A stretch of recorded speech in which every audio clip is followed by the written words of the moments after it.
Hey guys, welcome to Pcode. So let's talk about Python programming basic. Okay, let's talk about how to print hello world today. It's the first program of every single programmer.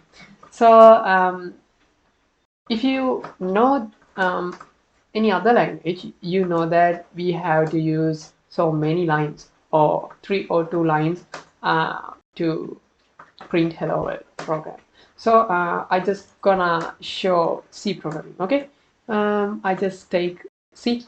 This is hello world program for C, and you can see that see 8 lines. If you don't give white spaces, see you have 6 lines.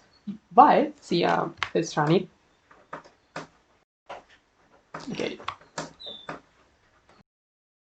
well, see hello world is appearing here, but in Python program we don't need like that. It's so easy.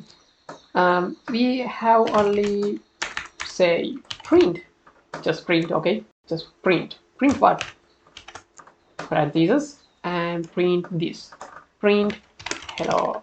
Well, that's it. Okay, we don't have to put this. Okay, no semicolon in here, just like this. Print hello world is most easy, more than other all programming languages in Python. Okay, so that's it for now.